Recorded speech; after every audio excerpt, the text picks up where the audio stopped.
Yeah, to formally kick off the event, thanks everyone so much for coming. So my name's Michelle, and I'm going to be your host tonight for, this Discover APM Google session. And it's our first event in UBC PMC's Discover PM series. So before we start, I'm going to hand it off to our club president, Rachit, for an introduction to UBC PMC. Thanks, Michelle.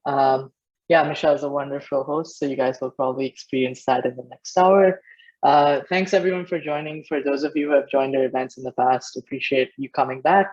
For those who are new, I wanted to give a quick introduction to what we do at UBC PMC. So we are a newly founded product management group at UBC, affiliated with the AMS, and our goal is to create an inclusive community for product managers at UBC.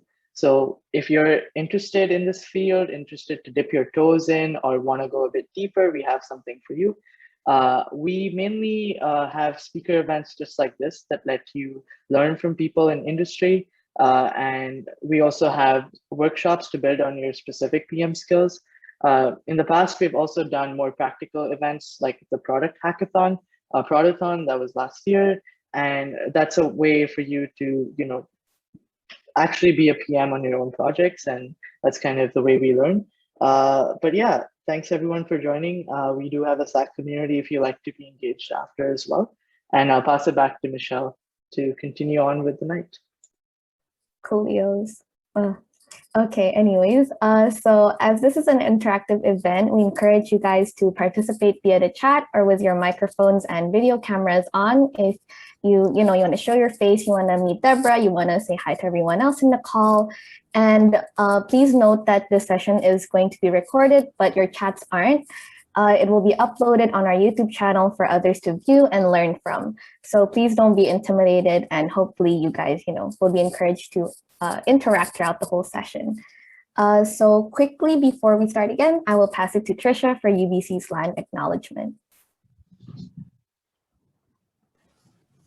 Yeah, thanks, Michelle. So yeah, before we begin, we would like to acknowledge that UBC Product Management Club is based at the University of British Columbia, which is situated on the traditional, ancestral, and unceded territory of the Musqueam First Nation. We encourage you to learn more about the history of the land and the Indigenous peoples who generously allow us to live and work on it by visiting native-land.ca. The link will be sent in the chat.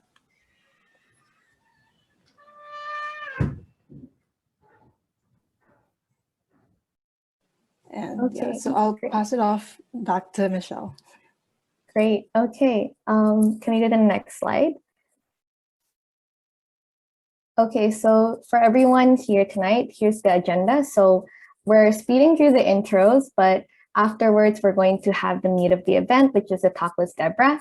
And for this part, feel free to put in your follow-up questions if they're directly related to the topic at hand in the chat.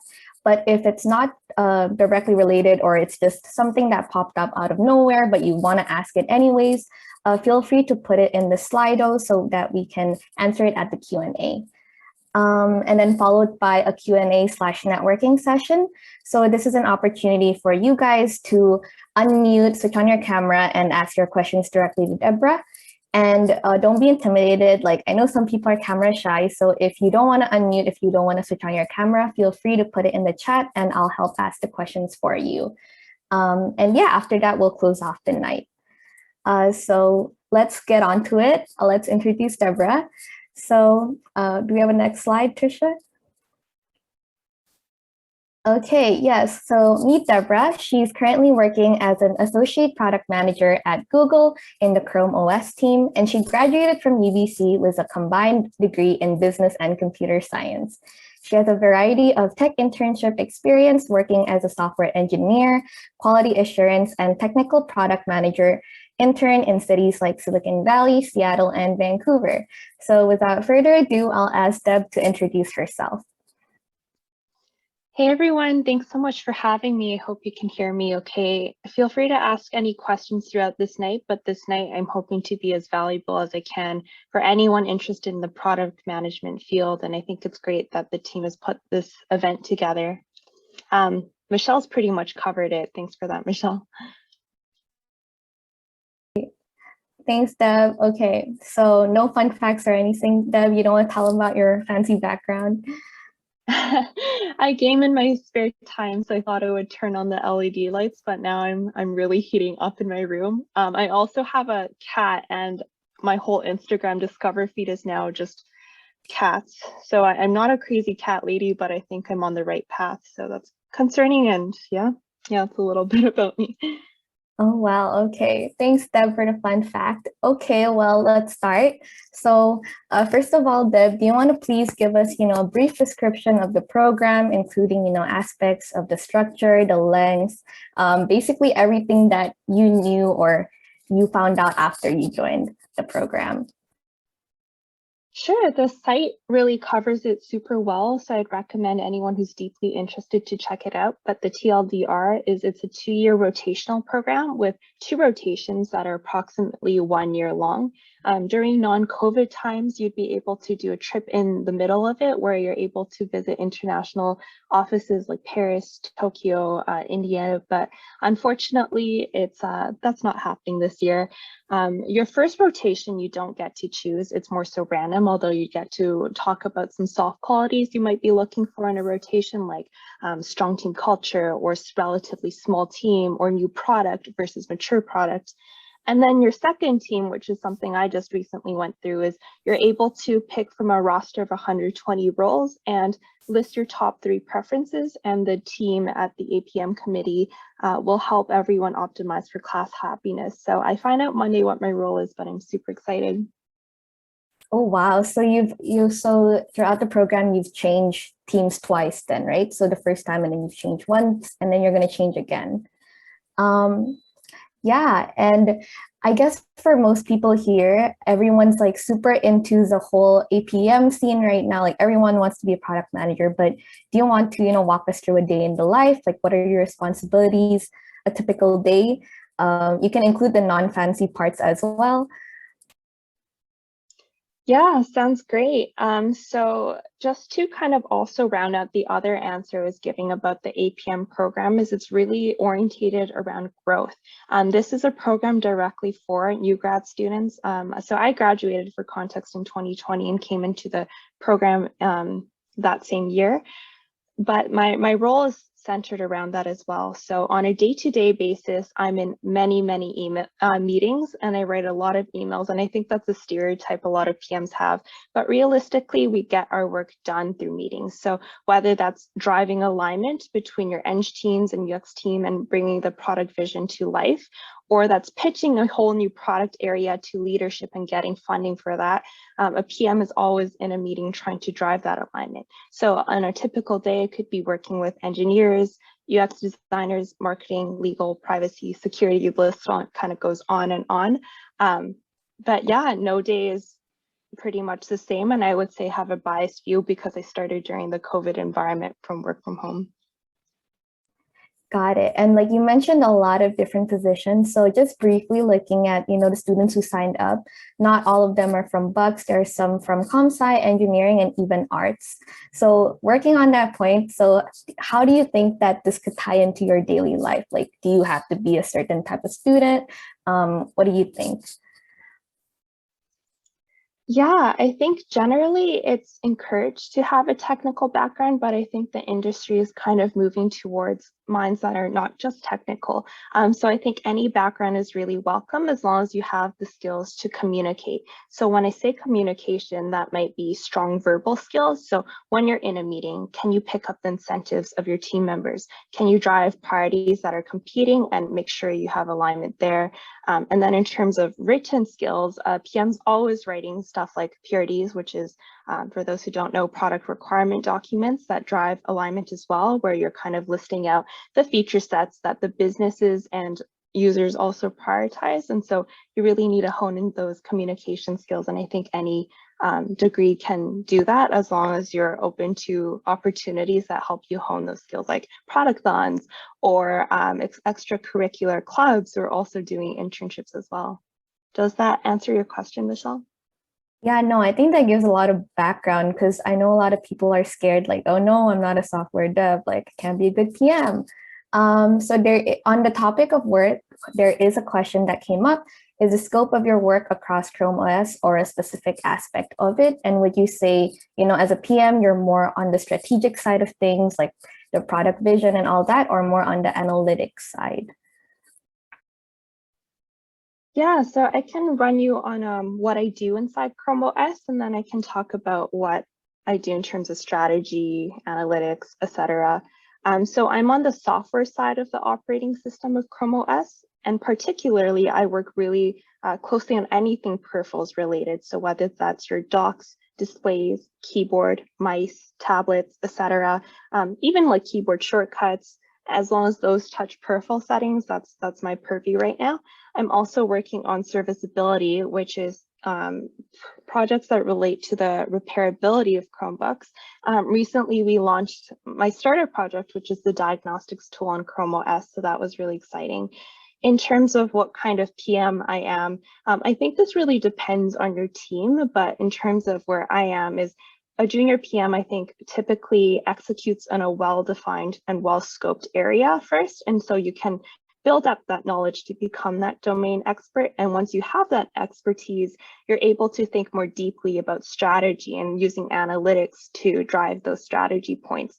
So I think when I started, I was very heavily involved in executing. So working with the engineers to define those technical solutions that work best for a team, working with UX designers in lockstep on a day-to-day to create mocks, working with marketing to create a rollout strategy. But as I've gotten more used to my role, it's become OKR planning, which is objective key results planning that drive the roadmap for 1 to 2 years ahead. So I think it kind of switches by team and also where you are in your career.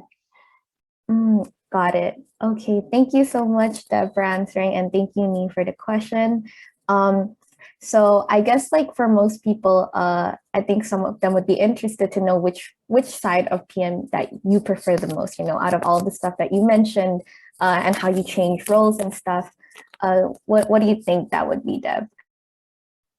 Yeah, I think this is a really fun question because every PM's different. And personally, like why I love product management so much is you really get to move the needle on user concerns. So at the beginning of the product life cycle, you have the ideation phase or the area where you're kind of gathering research. And so when I'm working with UX researchers to conduct user interviews, find those pain points, gather any concerns or any wants that they have, I feel like my work is therefore so much more impactful. And when it actually ships, I'm able to see directly how that affects the day-to-day person. So for me, it's driving that impact to the user.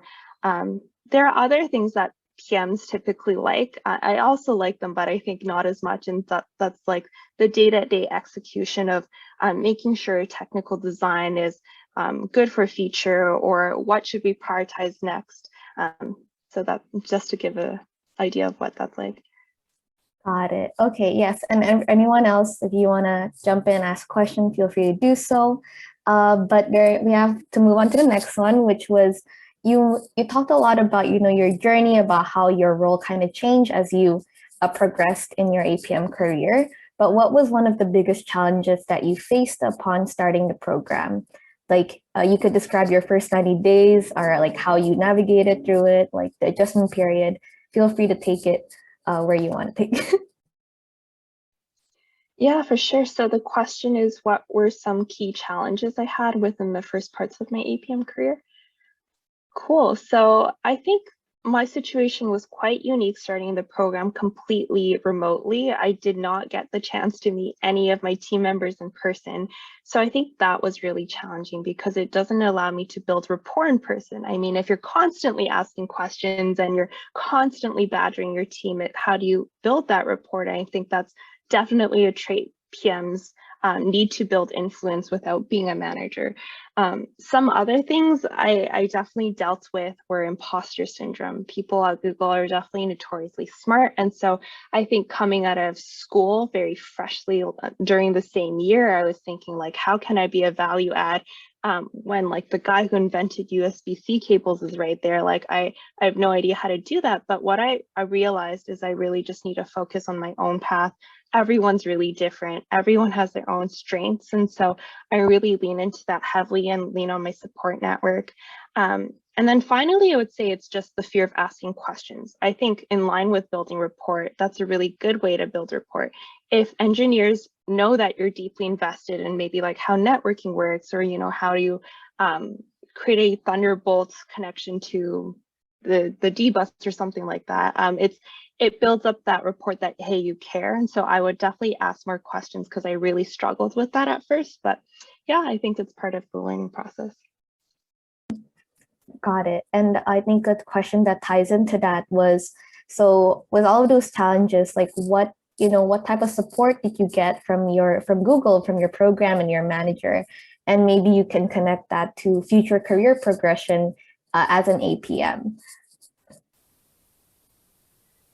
Yeah, so I think along with that, I had a dotted line manager, or also known as a mentor. I have a formal manager who is a director level manager. And then I have people on the APM team, such as my APM advisor, my APM buddy. And so they are the ones that I ask advice to. So notoriously, my APM buddy, I ask the day-to-day questions, you know, hey, how do I navigate this situation tactfully? I want to like keep a strong relationship here, but I need to get this work done. Do you have advice for me? For my APM advisor, it might be something more career related. So that might be something like, hey, like I'm hoping to develop my strategy skills through XYZ. Like, how would you suggest I bring it up to my manager? My dotted line manager, I appreciate so much. They grabbed time with me whenever I had questions, and I had a lot of questions. So Jessie was able to really help me onboard and understand this really complicated space. At school, I didn't ever really touch peripheral, so this person really walked me through the technical design of stuff, any nitty-gritty questions, even HR-related tasks. And then finally, my manager at the director level definitely gave me space every week to move the needle on projects, or get unblocked or get support where I needed to. Like, for example, if we were having trouble shipping a feature because of another team's timeline or their priorities, my manager would help me move the needle by backing him up, or et cetera, et cetera. So that was really helpful. And sorry, to just add on to that a bit more, specifically Google, there are APM career management coaches that each APM gets, and typically until you're director level, you don't get those. So I think that's a really great career piece of support there as well. Got it. And also, reminder from the events team, if your question isn't directly related to the question at hand, feel free to put it in the Slido, and Trisha/Judy will be putting it in the Slido. But on the topic of that, so you talk about a lot about career coaching, and definitely it's because, you know, there's a lot of trade-offs when you talk about product management. I think Musa had a really interesting question where, can you talk about a tough decision where you had to weigh different trade-offs to move the product forward? Like, it's probably a common product manager problem. Yeah. Lol. Sorry, Deb, I blanked out. But yeah, like, do you want to talk about some of the trade-offs that you have to make, and maybe how your career coaches or how your direct managers have helped you gone through that? Yeah, I think whoever said that product management is all about weighing trade-offs and prioritizing is totally right. They hit the nail on the head there. Yeah, no, that's a great point, Deb. And definitely it's not something, I'm guessing that you didn't come into Google like knowing all of these things, like, oh, what does my team like? Oh, what's a good product? So there's a good question from Stephen. How do you develop a sense of what makes or will make a great product? Yeah, I think that's a really interesting question, because across all product managers that I've met, everyone's had their own ways to do that. So some people have just straight up made their own startup to understand like what makes an effective product. Is it cost? Is it materials? Is it quality? Is it the impact it drives? Some other people, like me when I was in university, did a lot of heavy reading. So some good books that people really like and are notorious in the industry are Swipe to Unlock. What are some other things, like The Design of Everyday Things? Those are pretty famous books that kind of guide you in thinking about what makes a strong product. I also recently heard of another one called the mom test, which is, I think the synopsis from what a friend told me is like, would your mom use this every day? Would she like keep it on her nightside table, or things that really, I think, impact the user there. Yeah, I would say for me, myself, I did a lot of reading during my time and trying out products. I think I just had a really strong interest in tech at the time, especially consumer tech. So I watched a ton of YouTube reviews. I was playing with phones, speakers, literally everything at the time, trying to get a sense of why does this particular speaker outperform the other ones? What were the criteria that made me think that way? Was it sound quality? Was it price?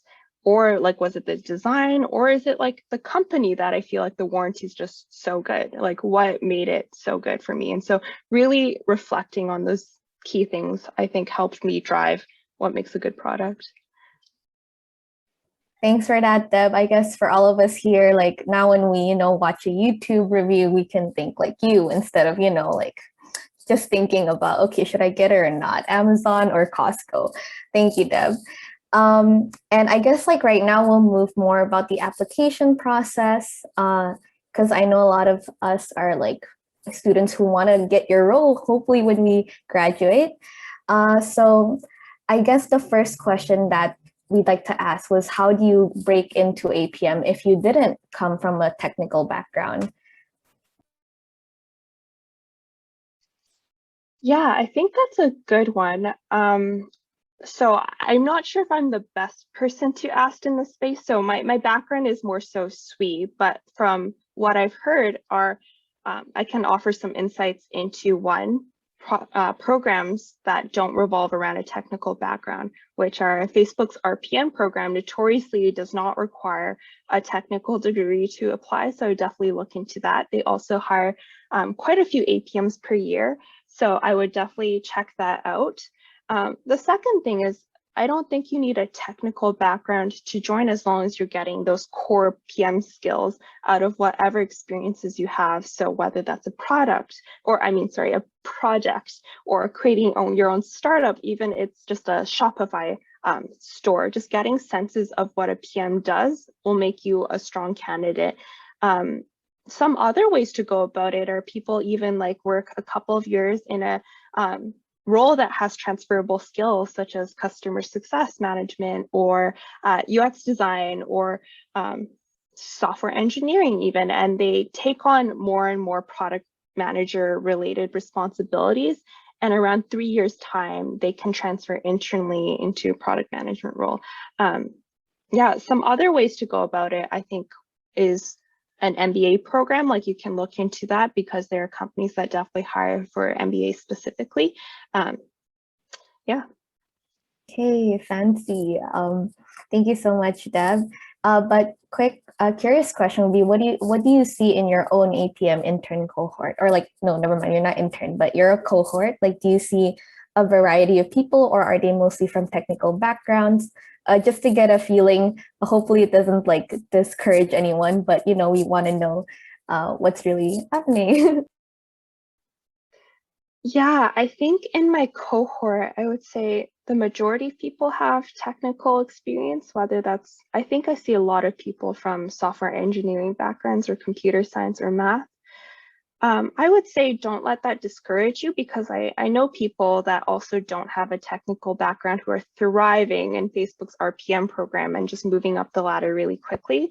So I think the standard today is, it may be like a lot of people do have technical backgrounds, but you definitely have a great shot even if you don't. Great, thanks, Deb.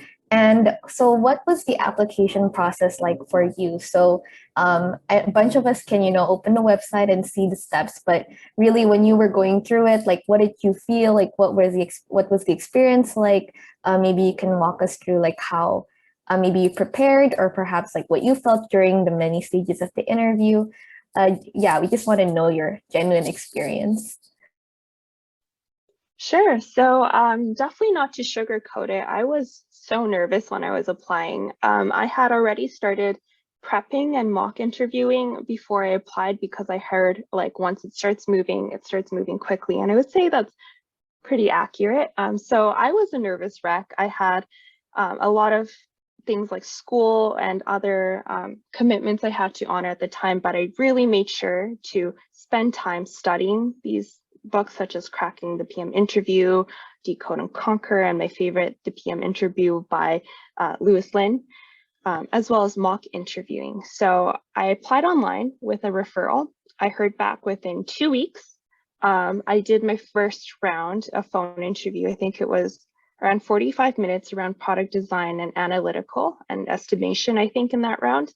I heard back the next day, and then I scheduled my on-site interview 2 weeks later from that. That on-site interview was in Mountain View, so I flew up from Vancouver to Mountain View and did 5 to 6 rounds in product design, estimation, analytical, strategy, and behavioral and technical.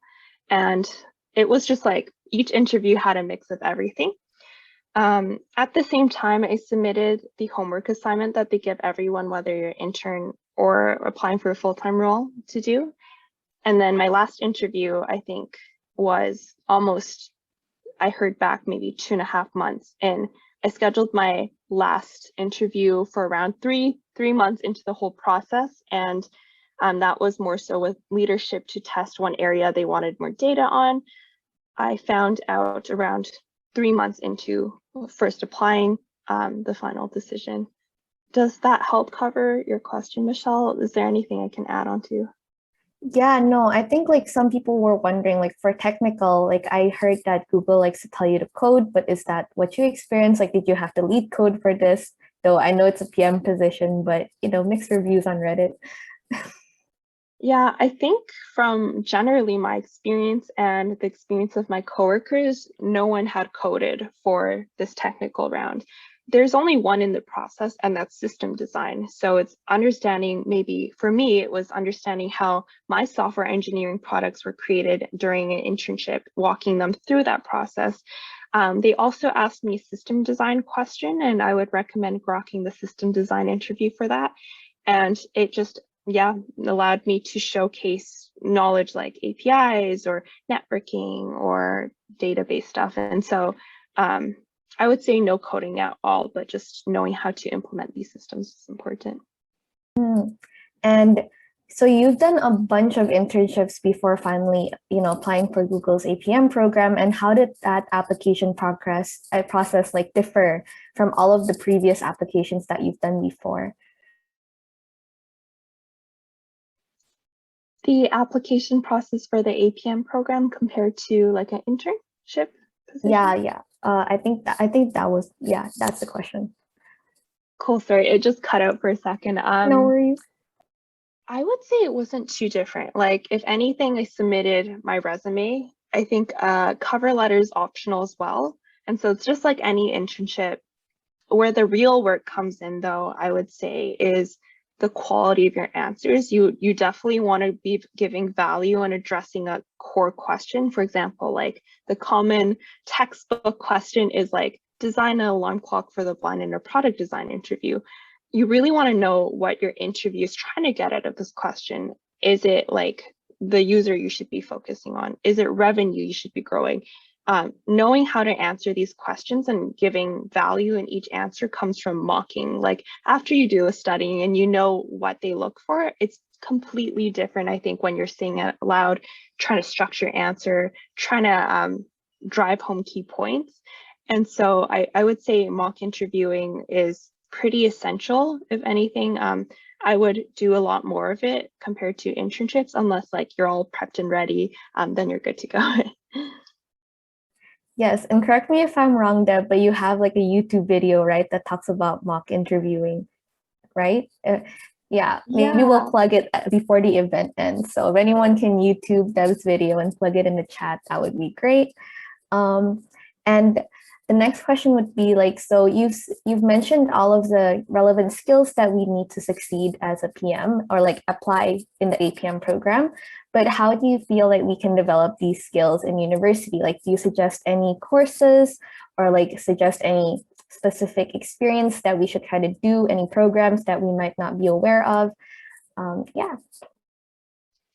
Yeah, great question. And this is something I really think is great for students. So taking on any kind of leadership role in an extracurricular club, hopefully in one that's kind of applicable to technology and PMing in general, I think is really helpful. When you work with a team, you get to understand your working style, how you deal with conflict, how you want to drive alignment or define goals at the end of the year of what you want to do. Also, you can get that out of TAing, so I really recommend that if that's an option. Another one I think is the biggest driver in learning university is taking internships. And I honestly can say I learned so much through each and every one of my internships that gives you the ability to build empathy with whoever you're working with, whether that's an engineering person and you're understanding like what they're saying at a meeting, not demanding too much out of them because you understand what they're talking about, or a UX designer or et cetera, et cetera. Internships really help you understand your work environment. Do you like startups or big companies? Helps you define that. How you work with different counterparts, as well as what the content is, whether that's like engineering concepts or design concepts. Yeah, and then also how to talk to managers and manage expectations. I think those are really important. And then finally, to round out the answer, at school, you can take a class called New Venture Design, and I haven't done it myself, but some other friends have taken away really valuable skills in defining where they want to do a startup or a business idea. And so I think those are really applicable PM skills that you could talk about it in an interview. Thank you, Deb. And I think for an internship, like there's like this idea, or like it's been passing around, that if you don't have a PM internship when you're in school, it's much harder to get like a PM role once you graduate. Like, what do you think about that? Considering that I think you did have a PM internship before Google, right? Yeah, not to sugarcoat it, even if I had a PM internship experience, and job searching was still really tough. I went through tons and tons of rejections at the time, and some of my friends who don't have PM internship experience say the same thing. I think generally new grad PM positions are quite tough to get. But at the same time, like I would say, yeah, don't worry about it if you don't have any PM experience. Just show that you have transferable skills through the bullet points on your resume when you go through that interview. Yeah, does that help there? Yeah, no, I think it provides a lot of reassurance, considering like I know some people here are graduating and maybe they don't have, you know, the PM experience yet, but they want to be part of Google's APM. So thank you for that answer, Deb. And what has been the most valuable lesson so far? It could be in your application process, or maybe like your role as an APM. And I think if you want, you can even answer this fun question, like, have you discovered your inner Googler? Yeah. Yeah, I think through all of the different meetings I've been doing this year, I've really discovered my working style and my communication style, but also understanding how to communicate to people that are outside of my immediate communication style. So it's tutored that there are different kinds of people at Google, such as you think a lot before you talk, so it might take a really long time before you say something, but it's super well thought out, backed by data, backed by strategy, like you have a lot of hard evidence into that answer. There's also the type of person I think that's more outspoken, knows a ton, and they're definitely more verbose, more assertive. Then there are people at work that have a really broad network, which is awesome when you're working in cross-functional projects and they're able to communicate with everyone. Then there's the person that's like has a core few people that they look to communicate with and really build rapport with. I would say I fit into, I would say the fourth and the first bucket the most, but I have to adapt my communication style in a meeting. So if I'm talking with someone with the second type of personality, have to adjust and keep up with them, or, you know, work around it so that we can get to the goal of the meeting at the end, whether that's building out a PRD at the end or finishing a design doc at the end or something along those lines. It will help me get to my goal a lot faster. And so I think that was a key takeaway, because I think I, at that point, didn't have as many meetings as an intern. Great, thanks, Deb. And this is the concluding question. So after this, we'll be going to the Q&A session. What is, the last or like one piece of advice that maybe you haven't shared yet for students who are aspiring to be a Google APM? Yeah, I think that the whole process is quite tough, but it's definitely doable. I think even just attending events like this put on by the PM Club here are really helpful. And so definitely don't get discouraged, because during my time in the application process, I constantly was trading off my well-being in terms of like sleeping and eating properly to put my all into the application process, and really heavily tying my value as a person to getting rejected or to getting a role. And I would say, like, looking back, that is, I think, a really stressed environment for myself to be in. And once I was able to balance myself more and lean on my support network more, it showed in my interviews. I think that's when things really started picking up. So definitely keep well, go at it with a lot of passion, but don't forget to take care of yourself. And if it doesn't work at this time, you can definitely apply again or find another way in. We have, I think, like 50 more years of work ahead of us. So don't worry, there's no time crunch. Okay, great. Thank you so much, Deb. It's very reassuring. So we'll start off with the Q&A now. And I guess I'll open it to the floor. If anyone wants to unmute, or you want to switch on your camera and ask, all you got to do is just raise your hand and I will give you the key to unmute. But while waiting for you guys to gather your brave selves and prepare your question, we'll start off with the most liked question on Slido, which is, does Google have a non-technical product program like product marketing?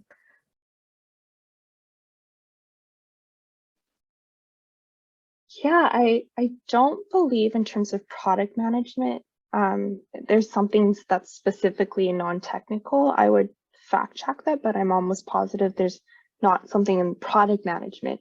Product marketing management is actually a totally different field. And sorry, I saw another question in there about it. I'm not too sure what the APMM program is like, but I know there are some UBC alum that you could reach out to as well.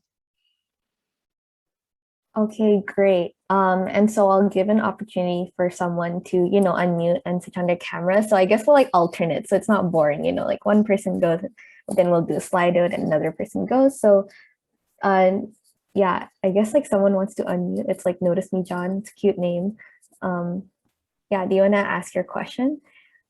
Hi Deb, how's it going? Hi Phil. Yeah, okay. So great session, by the way. I love the questions that were asked and all your insights. I'm curious, who do you report to as an APM? Is it head of product? Is it head of that particular I guess area?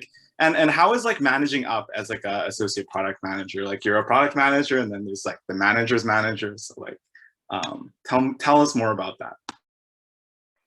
Cool, yeah, great question. So formally, I report to the Director of Product for Chrome OS System Services. And in terms of when I say managing up, I think I meant it not more like I'm telling my manager what to do. It's more like, hey, I'm struggling with XYZ. Could you unblock me here? My expectation is I want to get this unblocked in 2 weeks or something, or I can't move forward on our key result. Is there something you can do? Just letting them know on what you expect out of a particular outcome or where you need help, I think is what I'm considering managing up, not more so past my director. I don't think I'm doing that right now at all. Great. And how is that, Phil? Do you have a quick follow-up, or was that, did that answer your question? Yeah, it makes sense, right?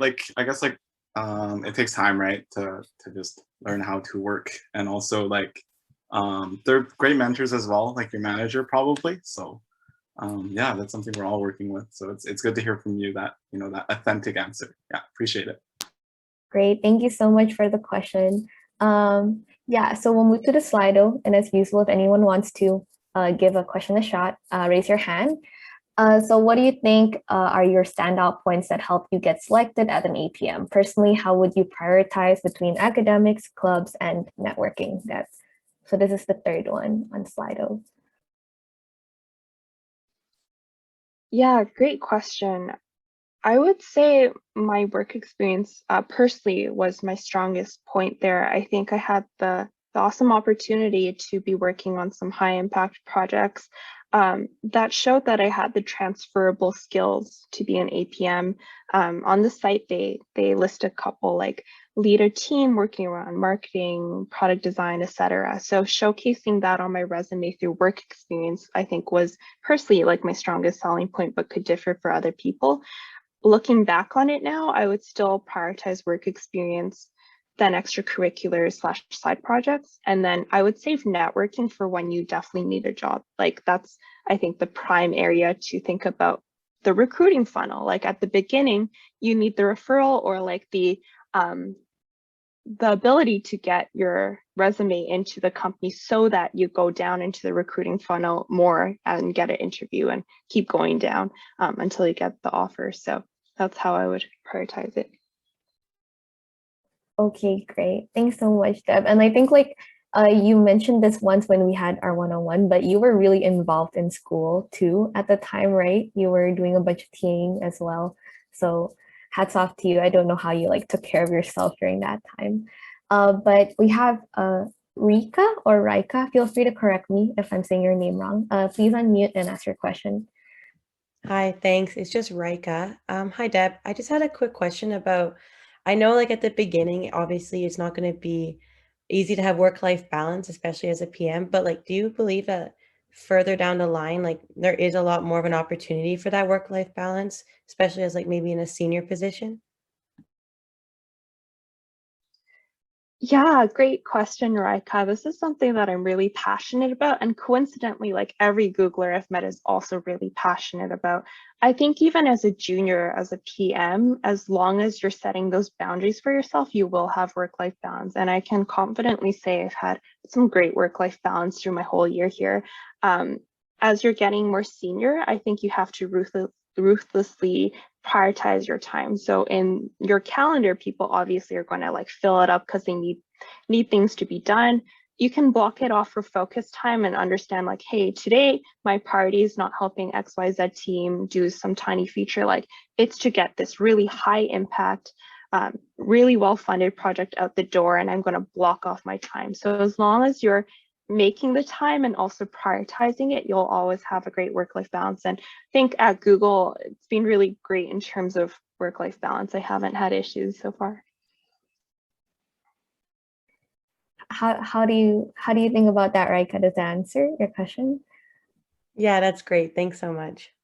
Okay, great. So we're moving back to the top rated question on Slido. So how did you eventually discover how to build influence without being a manager? Any tips or tricks are appreciated. This is something I'm still dealing with. Like I'm still very much in a learning space, but I think some things that I've really been utilizing is because I'm so new to the team. No one actually expects me to be like the master of connectivity or something like that. So how I like to do it is I ask a ton of questions individually, getting one-on-one time with maybe an engineer or a UX designer, like, hey, can you walk me through like this technical design doc? Asking those questions really makes you seem like you're really interested, which thankfully am. But yeah, if you're able to gain that domain expertise, it will make you seem a lot more critical and like you really care. And so as long as they think you have those traits, people will definitely want to work with you. And definitely as a PM, you're not exactly being like, you have to get this done by XYZ. It's like, this is why it's important.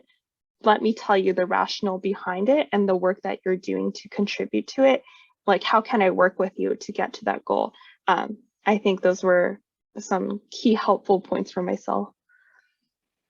Got it. Thank you so much, Deb. And now we have Alec Wong. Like, so if you want to unmute, feel free to unmute. Oh, hello.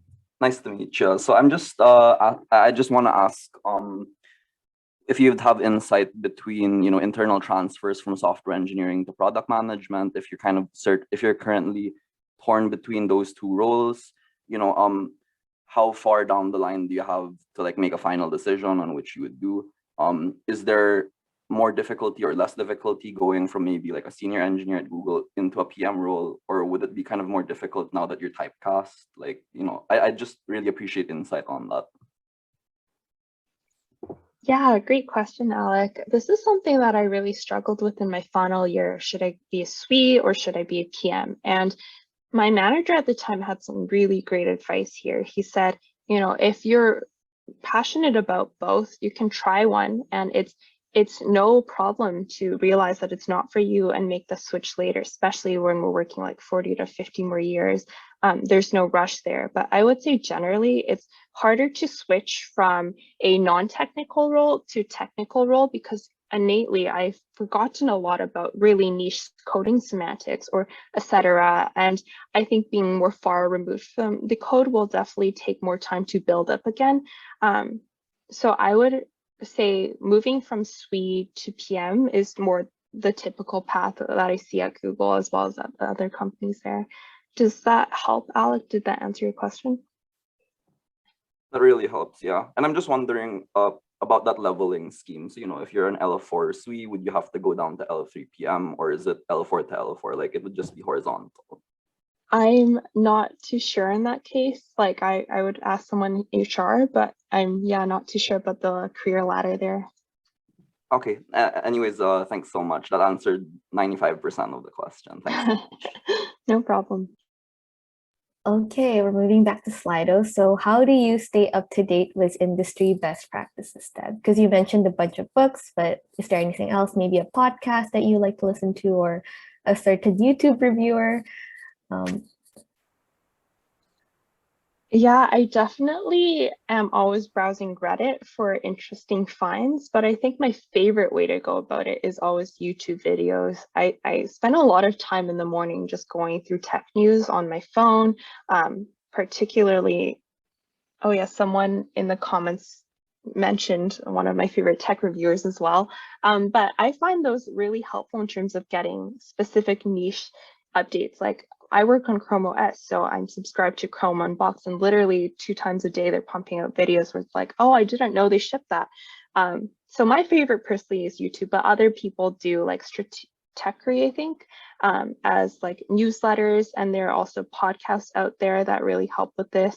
TechCrunch is also a really great source. Hacker News, there's a lot of resources out there. My personal favorite's just plain and simple YouTube and Reddit. Okay, great. Thanks, Deb. So no one has like raised their hand yet, so we'll answer another Slido one. Yeah, so what proportion of APMs generally receive full-time offers after the APM program? I would say a good amount. I would say more than half of interns. Oh wait, sorry, am I reading this question? Oh, so the APM is a full-time role. It is a junior PM. So talking about career ladders, you're a L3. When you graduate after 2 years, you become an L4, and it's almost certain that you graduate to become an L4 unless something has gone really, really wrong. Yeah, and the beginning part of that answer when I was talking about intern conversion is APM intern is around more than half to full-time. Great, thanks, Deb. And do you do the job of a project manager as well? Because, you know, I think some people, you know, it's like there's still a blurry line between them, and sometimes there's a whole lot of overlap. So I think it would be great to have your insight for this question. Yeah, I think there are definitely project manager skills you use on the day-to-day, but it's pretty much separated from product management at Google. We have something called TPMs, technical program managers, that deal with all the timeline, execution, cross-functional alignment, et cetera, et cetera. So product managers pretty protected from all of that stuff. I would generally say I just need to think about like, oh, when do we want this to ship? And like, what do we need to get to that point, work backward from that point, but nothing more so concrete as like I define the road or the roadmap's timeline and like make sure everything's up to date on a day-to-day check-in and et cetera like that. Got it. Thanks, Deb. And okay, we have a hand up and it's Rachit. So Rachit, do you wanna unmute? Yeah, hi Deb. I was wondering if you had any, I guess experiences working with teams across time zones, because I'm currently in an internship and I'm working with a team in Prague as well as a team in like the US and in like a variety of different time zones. Some of them are in New Zealand. So like I guess, and it's also kind of coming back to the question about balance that you were talking about earlier. So like you gotta have to balance that inclusivity aspect to make sure everyone's in the discussion, but also, balance that with your own schedule. So like I was wondering if you had any tips on that. And if you haven't Yeah. had any experience working like that, then that's fine as well. Is your question more so around how do you keep like well-being and balance in your life working across different time zones? More, yeah, that and more of like balancing that with making sure everyone feels included in meetings, and because you maybe have to meet with your engineering team who's, it's going to be late night for you, but early morning for them. So that's kind of where I'm leaning. Sure, I'll tackle that from first a well-being perspective. I'll take it back to blocking off your calendar so that you're not working 20-hour days. I know some, myself included, I work with a Taipei team as well as an Australian team, and we're in such different time zones that I can't log in at 8 a.m. and go to like log off by 10 p.m. That's just really not sustainable every day. So what I'll do is I'll block off my calendar after like 4 to 9 if I have a meeting at 10, and maybe do some prep work at 10 so that I am working around 8 to, in worst cases, like 10, 11 hours a day, but usually 8 hours is pretty reasonable. So I would just really make sure and hold myself accountable for my well-being in that case by blocking off time. And then in terms of making the team feel included with time zones, I think there are two aspects here. Like the team that you're working with probably has different cultural norms that it might be helpful to kind of read up on, whether that's like a very aggressive email that you think is aggressive but is just very normal with that team, or like their communication style, just reading up like what's normal in that specific office. But also in terms of including people because of time zones, recognizing what things need to be meetings versus not. A lot of times it could be a small discussion that you could have through several email threads. I think everyone appreciates less meetings, but if it's a very long discussion and they have a totally different stance there, it definitely merits talking through. So just being pretty ruthless about what needs to be in a meeting versus not. Emails are definitely more inclusive in that aspect. Yeah, thanks so much. That was super helpful. No problem. Thanks, Deb. And I guess like the last question that we have time for would be, do you have any tips to find those internship experiences that are really meaningful and impactful, to potentially get a role at an APM program? I think maybe this could be like some students feel like the internships that they're having is not as fulfilling, or like it doesn't give them the core skills that you mentioned in the webinar. So yeah, any tips would be appreciated. I just had the same conversation with my intern buddy today. He was mentioning like the end of his internship, it was like, I only have one thing to do and I'm going to be done in 2 weeks. So like, what do I do? And I think it goes back to managing expectations again, like, hey, to your manager, like, I'm hoping to get this skill up, this skill and this skill by the end of my 12 weeks. Like, what can you do to maybe help me scope out more work that's impactful? I think giving them an ask and then letting them figure out the resourcing and priorities of the company would be really helpful in this case. When I was an intern, I also finished quite early and I asked for like, hey, so I'm done 2 weeks ahead of schedule, like what else can I do? I noticed like this product is at the infancy stage. Could you use more UX research here? I know we're understaffed, and finding those opportunities by being scrappy and hyper aware of your environment might really help there. I hope that helps. Okay, great. Thank you so much, Deb. That does help. So being more upfront, I guess, was like the companies we're at, or like the managing manager about like what we want to learn and like the time frame for him to help us achieve that. Okay, great. Thanks, Deb. Do you want to add anything? Do you want to say like a few words before we close? Yeah, just to really briefly add on to that, like for myself as an intern, I really did not have the confidence to ask for this stuff. Like I was very timid. I still am pretty timid, honestly. And so asking for that, I felt like was too demanding from a manager. They're so busy. But honestly, as a manager, it will show that this intern has a lot of initiative, that they're really driven and that they want to full-time convert. They want to be a value add. And if anything, they'll be really happy that you asked. So if you're feeling shy about it, don't be. I think as a manager, they'll be like, oh, you know, I can use more of a resource and give them more of a learning opportunity that's really fulfilling. Thank you so much, Deb, for that. And so yes, we're gonna close the event. So Deborah, do you have any like closing remarks from you? Like anything aside from the questions, like maybe how, if anyone wants to reach out to you, how they could possibly do that? Though I know you're pretty busy. So yeah, any closing words?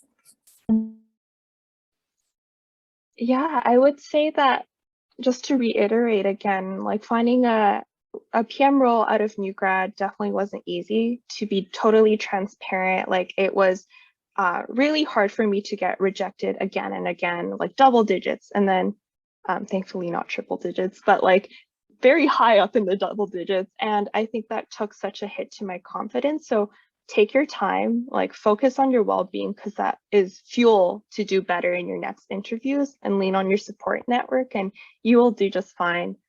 Yeah, happy to talk more on LinkedIn. My reply times have been pretty bad as work's really picked up, but I'll do my best. Great, thank you so much, Deb. So before we close, we're just gonna have you guys fill in a really quick Zoom poll, so don't leave. So we're gonna launch the poll right now. So just real quick, it'll be like 30 seconds of your time. How would you rate the overall event out of 5? Rate the live panel discussion. Like how do you think this will help you in recruitment? And what types of events would you like to see in the future? So yes, please vote. 40 seconds. We're hoping to hear from you guys. And maybe anyone can like help plug Deborah's LinkedIn, or I think it's just Deborah Zhang, if I'm not wrong. And she has the same picture that we posted in our intro slide. Yes, and don't forget, you can totally watch the video that of her talking about the technical interview process. It's on YouTube. I think Alec linked it.